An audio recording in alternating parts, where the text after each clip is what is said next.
boys and girls, welcome to the Crafty Corner. I'm Miss Lisa and we're here at the Fayette County Public Library today. I have got a really cool craft for you. It is almost fall. The leaves are starting to turn beautiful colors and come off the tree, so it's an easy time to collect leaves and make crafts with them.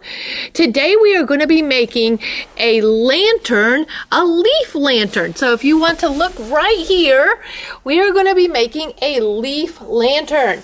Now inside this lantern you're going to need a light, and a volt of light, one that uses a battery, is the best to do. Don't put a real candle in there, boys and girls. You'll burn up your craft.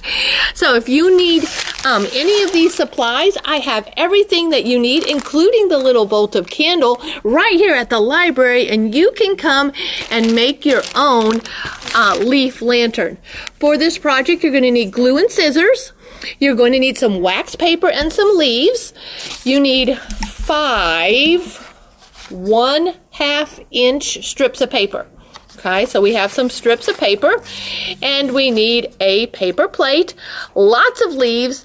You are also going to need a hot iron, which your mom or dad or some adult in your family will have to help you with that.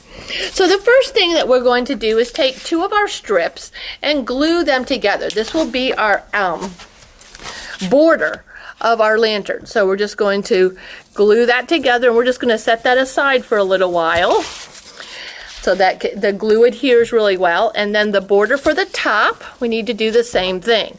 So those 2 things are ready. The other one is going to be your handle. All right, to get the base of your lantern ready, you need your paper plate. You will notice that the paper plate has a little circle inside there. So you're going to take your scissors and cut up to that circle, but not over it, and go about 1 inch all the way around and just make some cuts. And this is going to be the base of your lantern, where your little volt of candle will be able to sit and shine the light through the wax paper. Alright, so we have to then take all these little tabs and fold them up, and this is going to be our base. Alright, now one of the strips of paper that you used is your border for the bottom. So we're going to want to glue that around the bottom so that it's pretty, so that we don't see that it's a paper plate. In order to do that, we need our white glue.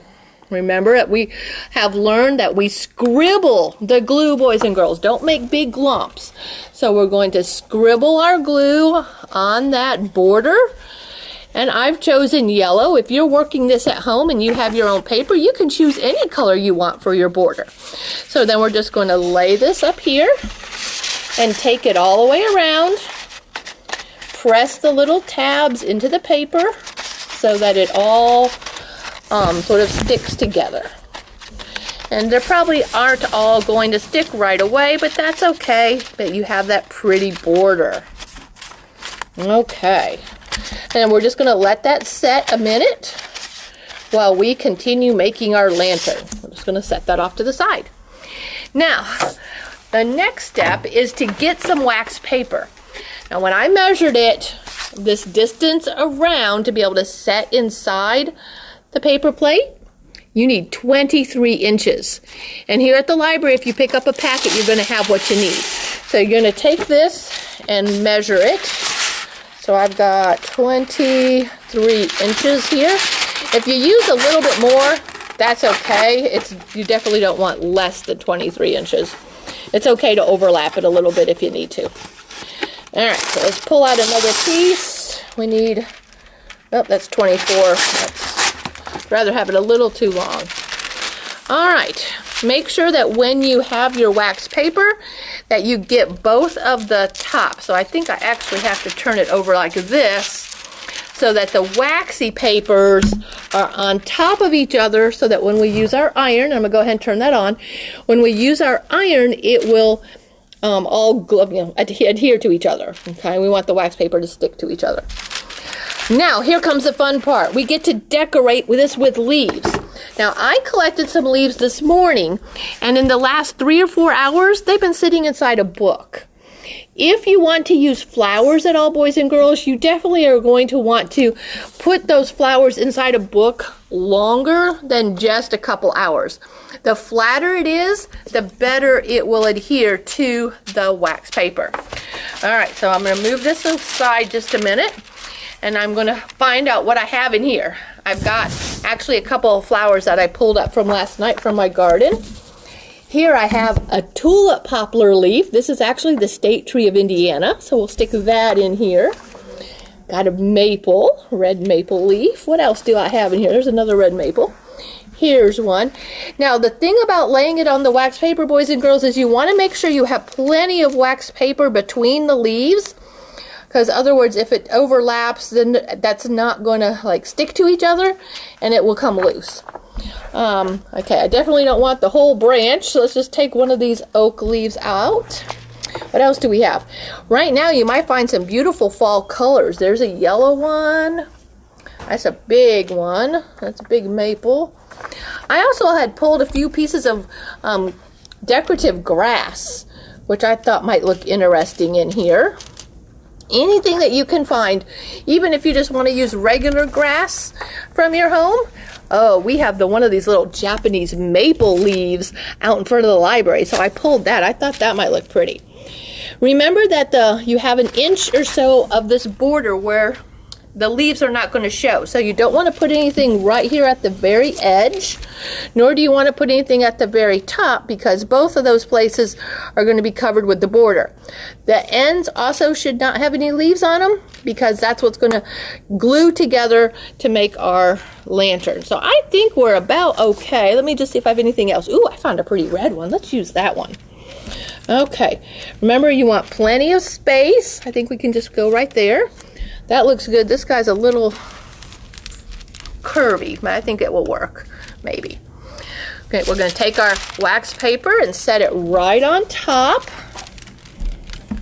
And then you're just going to take your iron and very carefully iron the two pieces of wax paper. Let's see, I'm going to test it on the corner.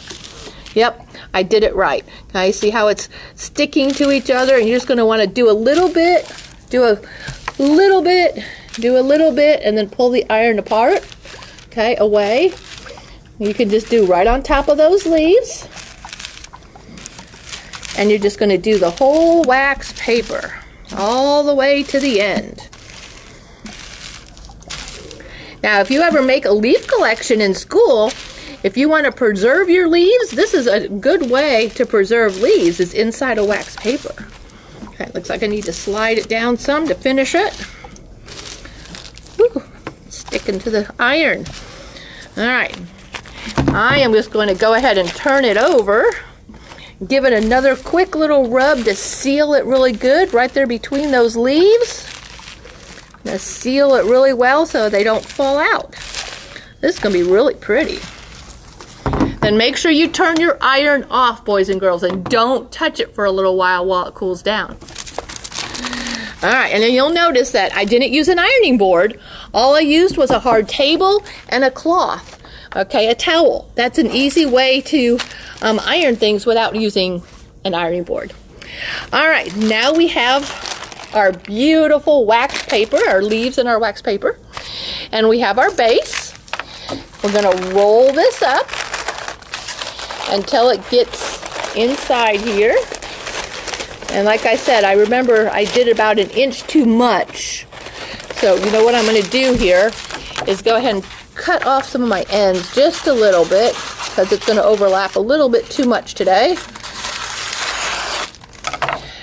In order to glue it into your base, you're going to need lots of white glue. Okay, now it's okay to just sort of really scribble that in there. You want it to adhere to the base really well. So we're going to put that in there like that.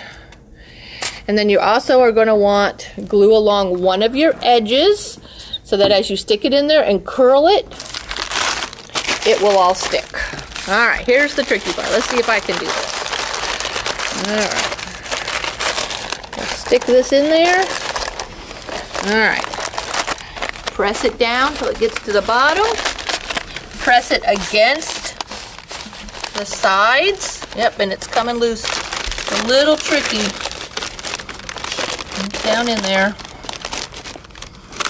Get that. It's overlapping a little bit, and that's okay. Oh my. I'm going to press down inside there. I'm getting a little sticky. That glue is touching me, but that's okay too. Okay. I think we got it. The last thing, well, it's not quite the last thing, but we want to decorate the top too. So we're going to want a border. So we're going to put our glue, scribble the glue on the border, and roll it around the top up here. Oh, you know what I forgot to do? Well, no, I think it's going to work. Okay. So now we have our border at the top. Oh, this one's pretty. And you can see that this leaf got covered up a little bit by the border, but that's okay. To make the handle, you're just going to put a little glue on the both ends of your strip of paper. And inside it goes. Now you can't pick it up right away, boys and girls. You're going to want to let that glue really stick. I would let it all stick really well for about an hour or so. Then take your little votive candle and put it inside. When you take this outside at night, it really glows. It's really quite beautiful. Boys and girls, I hope you've enjoyed this cute little craft using leaves that are falling from the trees or leaves from your trees at home or even flowers. This was the leaf lantern. I'm Miss Lisa. This has been today's Crafty Corner. Go out and enjoy the leaves.